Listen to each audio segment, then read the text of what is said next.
Huh?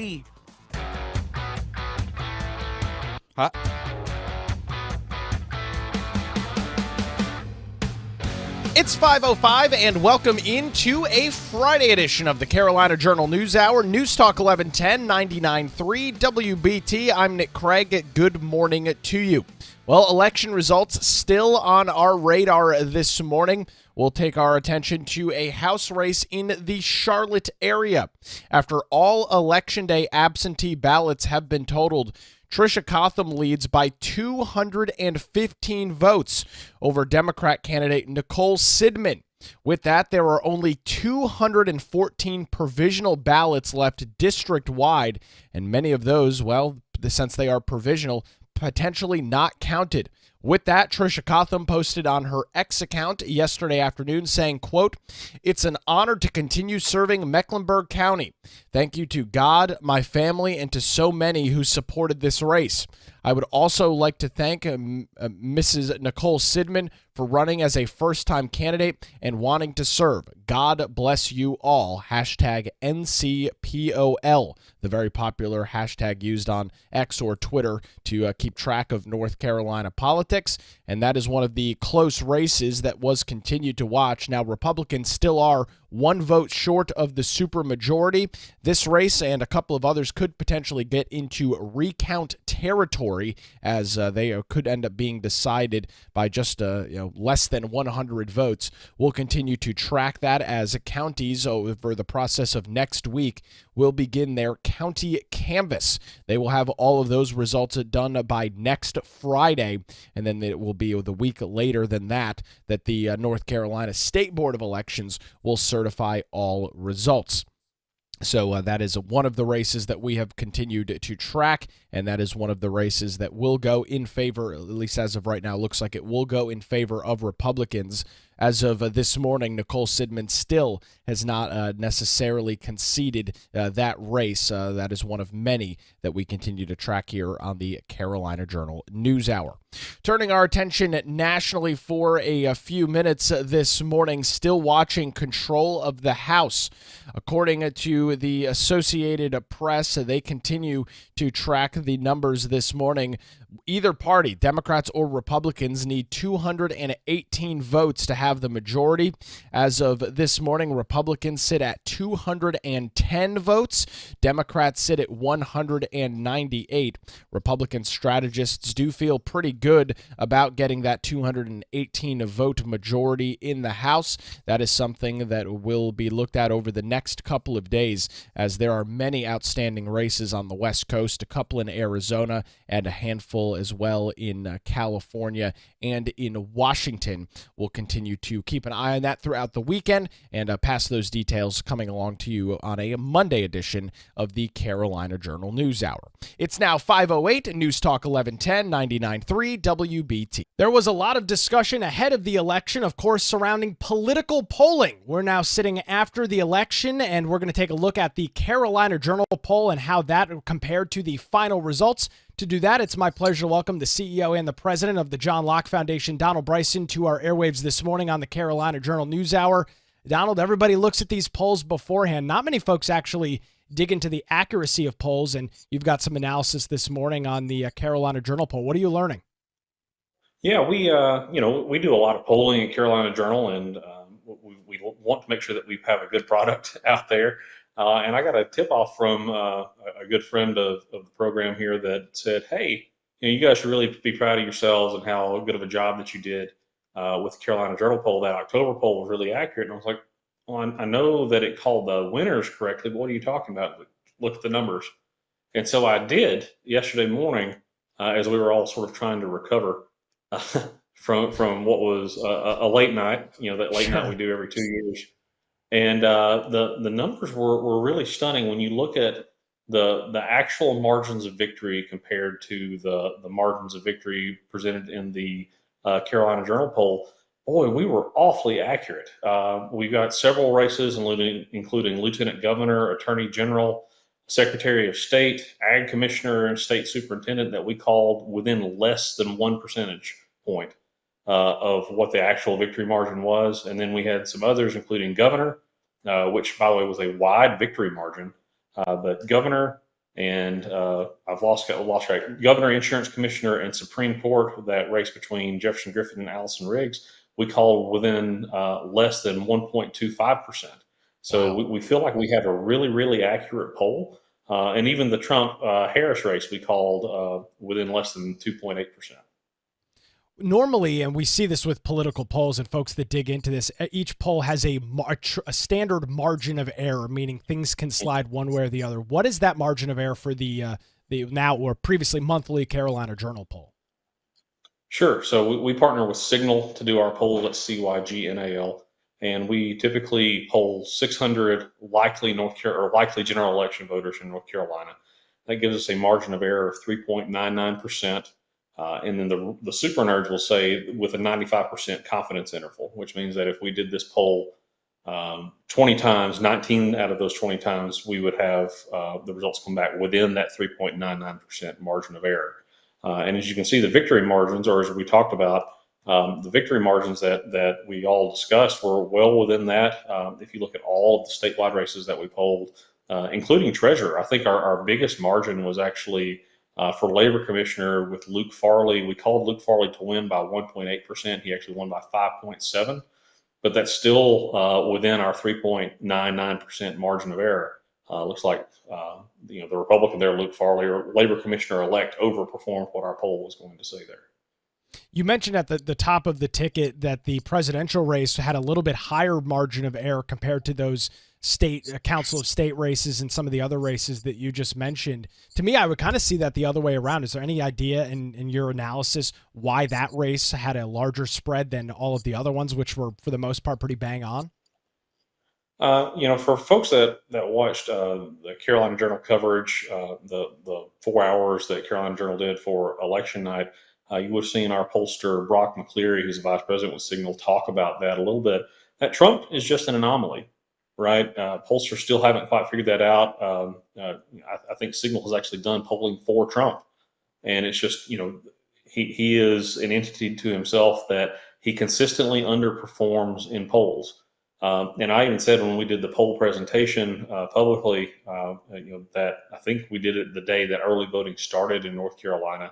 I said, look, whenever I see a poll of anything with Trump, I add 2 to 3 points to it, and it looks like, that was about right. That we called him under by 2.8%. Now, this will be the last time Trump is on a ballot. If you voted for him this go around, it's your last time to do that. I do wonder kind of going into the future, now that Trump will not be on the top of the ticket for a presidential race in 2028, how these polls, will they settle back down, Donald? Will things look relatively normal again? Will these polls be more accurate, or will they be trying to catch up to new trends? It's been a very interesting decade or so for political polling. It has been, and I've got a couple of theories. The first, just to answer your question, yes, I think polls, generally speaking, will settle back down. If you look at our poll from 2 years ago on the Ted Budd Senate race, we called that margin of victory within 0.2%. I think we were off by 0.17% on that margin, which is pretty darn good, right? But that leads me to the second part of my theory, that I think only Trump can be Trump. There are lots of candidates out there that try to be Trumpy with the same style and the same personality and that sort of thing, and those candidates consistently don't do well, and the polls are still accurate on them. That goes for Mark Robinson as an example here in North Carolina. Donald Bryson joins us this morning on the Carolina Journal News Hour. 514 News Talk 1110 99.3 WBT. It's time to get a look at traffic on this Friday morning with David Hewitt. Hey, thanks. We are in really good.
Emergency Situation Station.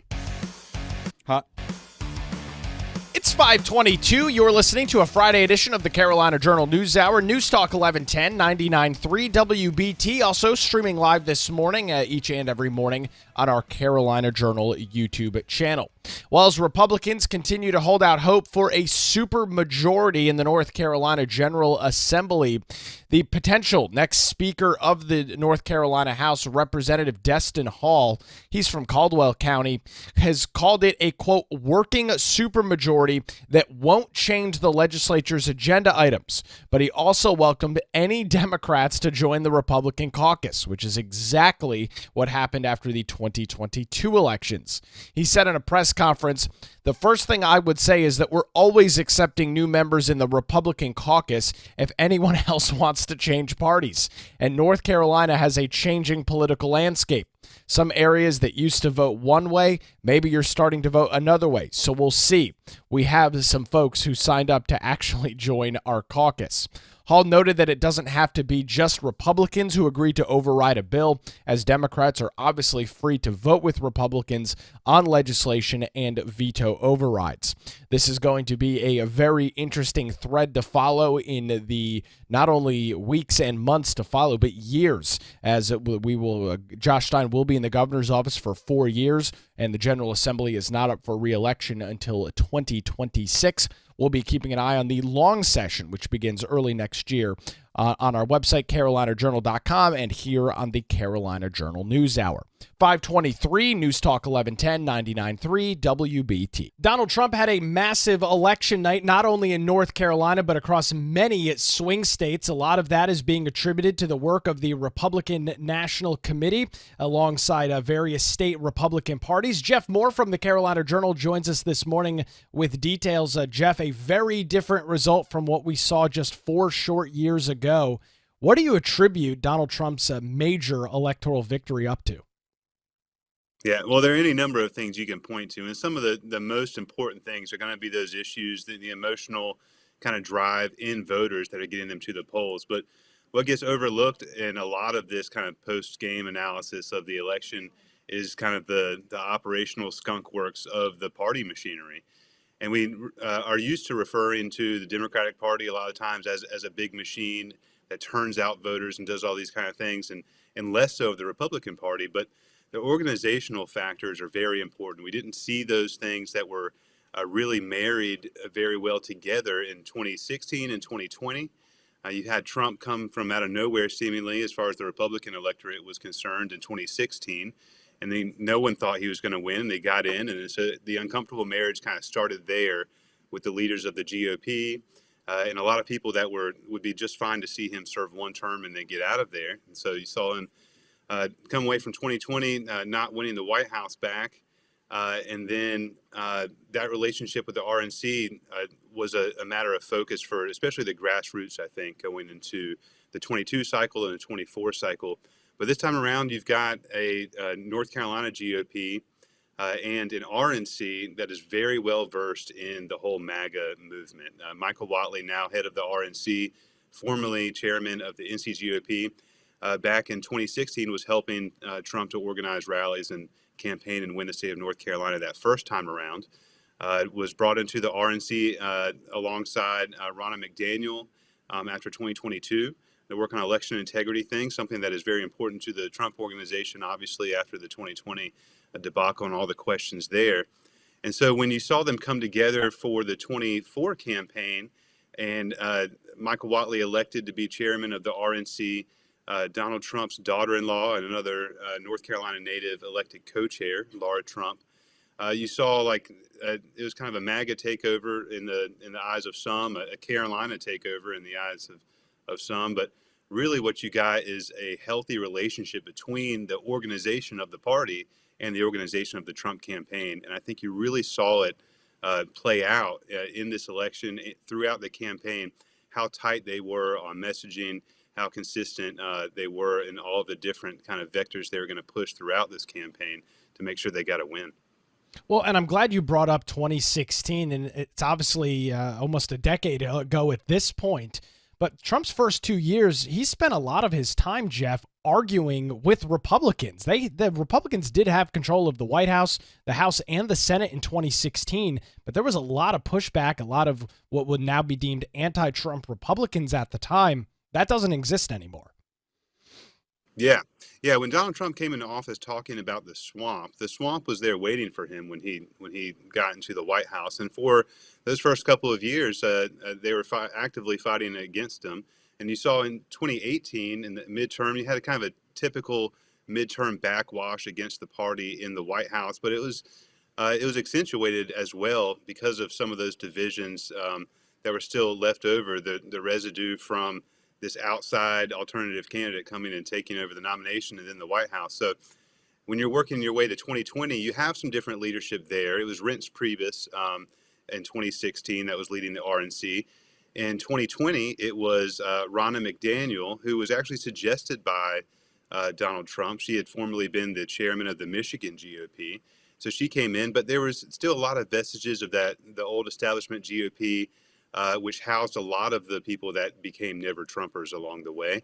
And so there was still daylight between them. And in 2022, when everyone expected a red wave and it did not materialize across the country, I think they started looking for some what the next leader of the RNC was going to be nationally. And North Carolina was a bright spot in that election. Really had a red wave in North Carolina in 2022 here, as well as some other states like Florida and Ohio, as opposed to the rest of the country, which fell short in Republicans' eyes. So I think that set the stage for making those calls to make sure that you had some people with victory experience as far as the Republican ticket is concerned. And that led to the call for Michael Whatley to step in and lead that organization and really just walk hand in hand down the campaign trail with the Trump campaign. Let me ask you this. The chairman of the RNC, Michael Whatley, was on with Brett Winterble yesterday afternoon on WBT talking about that. And he made the point that the RNC is now Trump's party, the party of Trump. In your analysis of this, Jeff, is that an accurate statement at this point in time? Is the RNC and the Trump campaign, or soon-to-be transition team, essentially the same organization at this point? Yeah, and if I think the primary process in 2024 probably proved that this definitely is as far as the voters are concerned. And I think now you've gotten to a point where the operators at the top of level nationally and among the states have actually come to be on that same page. So you could see them singing from the same sheet of music in 2024, where there wasn't quite the same harmony going on in 2020 and 2016 especially. So yeah, I believe that's exactly right. And then with Whatley as well, full disclosure, I worked with Michael Whatley at the NCGOP as his communications director for one cycle. He's a very, very hardworking guy, very experienced, and not just the kind of getting out the vote, but the legal side of things too, which was important because Trump has faced so many legal challenges over the course of his brief political career, and to ensure that voters have the confidence in the voting process and election integrity.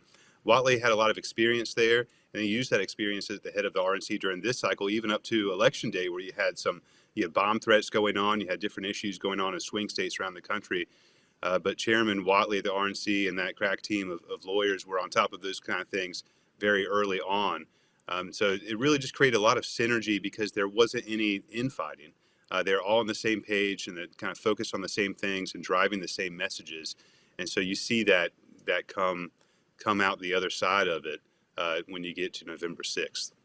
Jeff, you've got more in an opinion piece out yesterday. Where do folks find that? CarolinaJournal.com on the opinion page. You can find it there along with a bunch of other great content covering the election fallout here in North Carolina and around the country. Jeff Moore joins us this morning on the Carolina Journal News Hour. 531 News Talk 1110 99.3 WBT. Time to get another look at your roadways this morning with Dave Hewitt. Hey, we're in really good shape here.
It's 5:38. Welcome back to the Carolina Journal News Hour on News Talk 1110 and 99.3 WBT. We are taking a look at election results this morning, and for the very interesting House race in portions of Mecklenburg County, it is Republican Tricia Cotham versus Democrat Nicole Sidman. It's a razor-close race. However, after all Election Day absentee ballots were totaled yesterday by the Mecklenburg County Board of Elections, Tricia Cotham leads by 215 votes.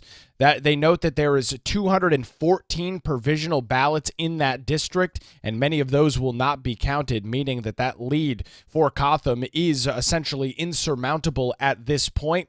Cotham posting on her X account last night saying, quote, "It's an honor to continue serving Mecklenburg County. Thank you to God, my family, and to so many who supported this race. I would also like to thank Mrs. Nicole Sidman for running as a first-time candidate and wanting to serve. God bless you all." That is one of the very close races in the North Carolina House and Senate that is coming down to just a couple of hundred votes.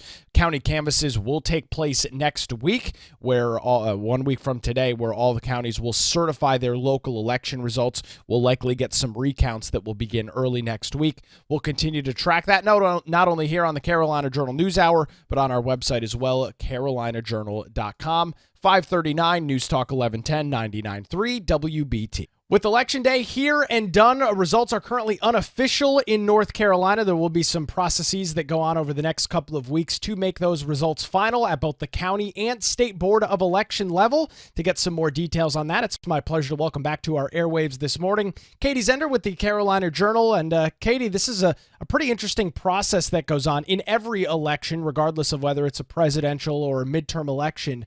What are some of those details that you're tracking this morning? Hi, good morning, Nick. Thank you so much for having me on. Yeah, so basically what happens is after Election Day, we go into a 10-day canvassing period where a couple things happen. They are counting ballots that are coming in from overseas, from both military and U.S. citizens abroad, as well as any absentee ballots that were dropped off on Election Day. In addition to that, provisional ballots are investigated, researched, and potentially added to those ballots cast. Provisional ballots include a couple of things, but the big thing is with voter ID. So if someone shows up to vote and they do not have the proper photo ID, they can either fill out an exception form or they can return to the County Board of Elections after voting and present their photo ID, proper photo ID, to election officials. So also provisional ballots also include ballots cast by voters who voted in the wrong precinct or do not appear in the official poll book maintained by the voting site. And then any of these eligible ballots from the provisional ballots will be added to the results during the canvassing period. So yeah, that's what that's going to look like in the 10-day period. And then under state law, every county in North Carolina has to choose either 2 precincts, early voting sites, or absentee ballots to be hand counted. These ballots are going to be hand counted during the County Board of Elections meetings that are held in public, and those meetings are going to be held within the next 10 days by November 15th. And so these hand counts are counted by a bipartisan board of team of counters. So, and these hand counts are done in public during public meetings. So that's what's going to look like over the next 10 days during the canvassing period. You bring up a couple of interesting things there, and while we do vote on paper ballots, obviously for anybody that voted either during early voting or on Election Day itself, you go through, in the case of this last election, the painstaking process of filling out all those little bubbles front and back, Katie, but then it ends up being slid into a tabulator that counts all those little dots, and there can be some discrepancies there. I presume that's the reason they do these hand counts, to verify that accuracy that comes from the tabulator compared to what somebody may have actually filled out on their ballot? Exactly. That's exactly why they do that. Yeah, that's absolutely correct, Nick. So as we look at this process, they're not hand counting every single vote. It sounds like they're taking maybe a small slice to just do a more of a verification. And this is not a recount that might be requested in a local race. This is something that happens regardless of what the results are? Exactly. This happens every election, regardless of what the result. It's not a recount. Recounts go through a different process. If there were to be, like we almost saw a recount in NC Congressional District 1 that ended up not happening when Buckhout pulled out of the race and conceded to Representative Davis. But if that were to have happened, that goes through a different process. So that's not what this is. This is not a recount. We're just hand counting a select percentage of the ballots to verify accuracy in the election process. In your conversations with experts over at the John Locke and in general, is this something where there is normally large discrepancies, or for the most part, is this a pretty standard thing, and what you saw based on the tabulator is very similar to what you see on the physical ballots themselves? Right. So this is a pretty routine, pretty standard. We're not seeing a ton of discrepancies here. This is just a very standard operating mode, standard operating procedure for the State Board of Elections in every election. In fact, earlier in the year, Brianna actually did a piece on how the tabulators are actually tested pre the election cycle to make sure that they're accurately operating. And so with this, you mentioned the County Board of Elections will have their official canvas for folks, and we've talked about it in the past, Katie. The elections in North Carolina are not run at the statewide level. They're run by all 100 county board of elections. So once that process finishes on the 15th, then the state board actually has to certify those results. What is the timeline for that? Right. So those results are going to be certified on November 26th. That's a Tuesday at 11 a.m. I believe that's 2 days before Thanksgiving. Results are not considered official until they have been certified by the state board. Once those results are certified, especially in these candidate races, the board will present the candidate with a certificate of election just to certify that process. So, yeah, we will know, like, we basically know the results now, but in some of these closer races, we're going to know the official results by the end of the month here. And I'm sure that's something that you'll be tracking over at CarolinaJournal.com. Absolutely. We'll be keeping track of it. Katie Zender joins us this morning on the Carolina Journal News Hour. 545 News Talk 1110 99.3 WBT. Time to get a final look at traffic this morning with Dave Hewitt. Hey, good morning. We are in really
environmentalsolutions.com. And like we say, if you have bugs, You won't have them for long. Huh? It's 5:53. You're listening to the Carolina Journal News Hour on News Talk 1110 99.3 WBT. Also streaming live on our YouTube channel this morning, our Carolina Journal YouTube channel, I should say. We have got some breaking news out of Mecklenburg County this morning in regards to the 2024 general election. The top executive within the Mecklenburg County Democrat Party has resigned, alleging racism and hostility within the organization. First reported by Axios Charlotte, the Mecklenburg County Democrat Party's executive director resigned effective immediately yesterday, comparing her experience at the organization of, and listen to this, a direct quote from her email, professional black women during the Jim Crow era, end quote. Quite the allegation there. The resignation comes a day after Vice President Harris lost the presidential election, falling short in all swing states, including North Carolina. The blue-dominated Charlotte area, which is encapsulated within Mecklenburg County, is one of the areas that is being blamed for Democrat losses because turnout continues to be historically low. However, with the surge of resources within the local party recently, many leaders believe that this election would be different. The Mecklenburg Democrat Party brought in its first paid staff, nearly a dozen paid staff members in nearly a decade, and raised more than $2 million. That is a huge increase from where that number was 4 years ago, where the local party only raised $152,000. And still, with all of that money and full-time employees, turnout was below the 2020 numbers in Mecklenburg County, where where Democrats really needed to shine. Looking at the last three presidential elections in Mecklenburg County, in 2016, Democrat turnout was 67%. In 2020, the Democrat percentage, the voter turnout was 72%. And in this past election cycle, that number was at 69%. And that is something that is not alone in Mecklenburg County. Wake County saw similar issues between 2020 and 2024, an 80% voter turnout in Wake County in 20 and only a 76% turnout in 2024. And why is this relevant for voters in North Carolina? Well, as you're well aware, Democrats tend to be clustered into major metropolitan areas in the state, like Charlotte, like Raleigh, like Asheville and Buncombe County. And when those areas see lower Democrat turnout, it means the possibility of course, delivering a president or other statewide races, including the entire Council of State, becomes much harder for Democrats. Now, they were successful in delivering races like the governor, Josh Stein winning handedly over Mark Robinson. Rachel Hunt will be the next lieutenant governor, and Jeff Jackson will be the attorney general. However, the rest of the Council of State minus Secretary of State is going to Republicans. Republicans will continue to hold a supermajority in the Senate, one vote, one elected official, I should say, short in the House in terms of that supermajority. And going back to this letter that was written, she wrote that she was forewarned about the organization's potential issues, but joined anyway at the encouragement of community members. She noted in her email, this is the executive director of the Mecklenburg County Democrat Party, quote, within 2 weeks of employment, the gross negligence of governance, accountability, spending controls, basic employment practices, as well as subjugation to persistent hostile environments was realized and became progressively worse each month, which has been unconscionable and totally intolerable. She claims that the organization as a whole stripped her of her responsibilities, and she called that, quote, humiliating, as she was hired specifically to act as the executive director. This is going to be an interesting story to follow as Democrats coming after this election try and figure out what they need to do better to win the state for Democrat presidential candidates and other statewide candidates. We'll follow it on the Carolina Journal News Hour and our website, carolinajournal.com. That's going to do it for a Friday edition of the News Hour. WBT News is next, followed by Good Morning BT. We're back Monday morning at 5 right here on News Talk 1110 and 99.3 WBT.